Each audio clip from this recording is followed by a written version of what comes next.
आप देख रहे हैं डेमोक्रेटिक भारत। डेमोक्रेटिक भारत को देखने के लिए सब्सक्राइब करें। कि आने वाले दिनों में बहन कुमारी मायावती के तमाम हौसलों को हमें बुलंद करना है। और माननीय काशीराम साहब ने जो सपना देखा था कि अब कोई बाबा साहब भीमराव अम्बेडकर के संविधान का दुरुपयोग नहीं करेगा, हम सब लोगों को बहुजन समाज पार्टी का उसमें ताकत देनी है और मजबूत करनी है। मैं आखिर में एक बात कहता हूँ, अगर ये लोग जो 70 साल से इस हुकूमत पे काबिज थे, जो केंद्र की सरकार देख रहे थे, अगर ये लोग बाबा साहब भीमराव अम्बेडकर के संविधान को लागू करते तो फिर कोई कलावती 5 किलो गेहूं में अपने बच्चे को कभी नहीं बेचती। अगर ये लोग संविधान को सही लागू करते तो फिर कोई दानाबाजी 12 किलोमीटर अपनी पत्नी के शव को लेकर इस देश में सफर नहीं करता। इन लोगों ने दलित के साथ, उपेक्षित के साथ, अल्पसंख्यकों के साथ जो अत्याचार जो किया है वो बहुत बड़ा दयनीय है। इसलिए ये वक्त आया है हम सब लोगों को मिलकर के इस भ्रम को दूर करना है। इन लोगों ने, मैं आप लोगों को एक बात याद दिलाना चाहता हूं कि पिछले 10 साल से जो भी बहुजन समाज पार्टी का उम्मीदवार चुनाव लड़ने आया है, उस आदमी को इन्होंने तरह तरह की परेशानियां देकर के पूरे कौम के विश्वास को खरीदने का काम किया है। लेकिन हमें उम्मीद है कि इस बार इमरान खान जी जो एक सशक्त उम्मीदवार है, मजबूत उम्मीदवार है, ऊर्जावान नौजवान है, वो किसी भी कीमत में किसी भी समाज के, सब समाज के विश्वास को किसी भी कीमत पर बिकने नहीं देगा, बहकने नहीं देगा।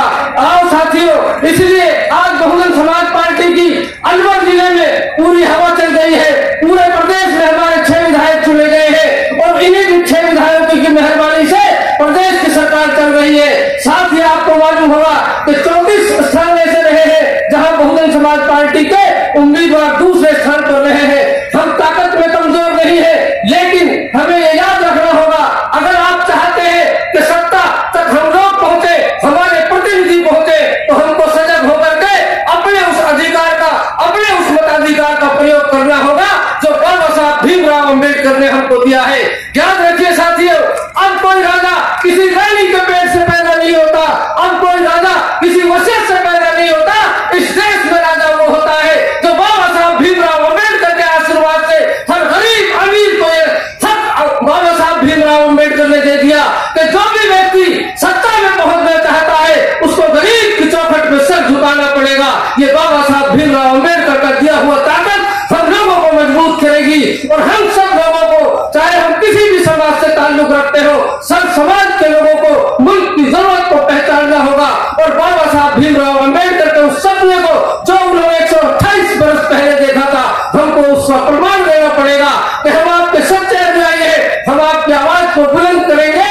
और जैसा कि दुनिया भर के जो बड़ा लोकतंत्र है उसका जो संविधान आपने लिखा, जिसको सर्वश्रेष्ठ संविधान कहा गया है, हमारी सबकी कोशिश ये रहेगी कि ये संविधान लागू करने वाले वो श्रेष्ठ लोग होंगे जिनमें समझदारी होगी, जिनमें सूझबूझ होगी। और हम सब लोगों को मिलकर के एक राष्ट्रीय भावना का निर्माण करना है, एक अच्छे राष्ट्र का निर्माण करना है। प्रत्येक व्यक्ति की भागीदारी राष्ट्र के निर्माण में सर्वोच्च होगी।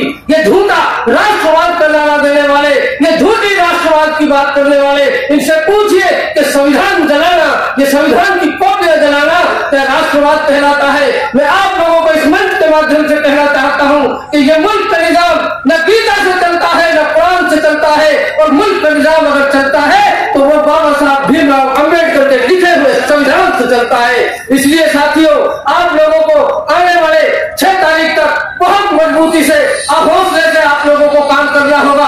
पूरी ताकत के साथ आप लोगों को इसका परिचय देना होगा कि हम लोगों को मिलकर के एक मजबूत लोकसभा में अपना प्रतिनिधि भेजना है ताकि हमारे हकों की रक्षा कर सके और हमारी आने वाली परेशानियों से वो उलझ कर उनको सुलझा सके।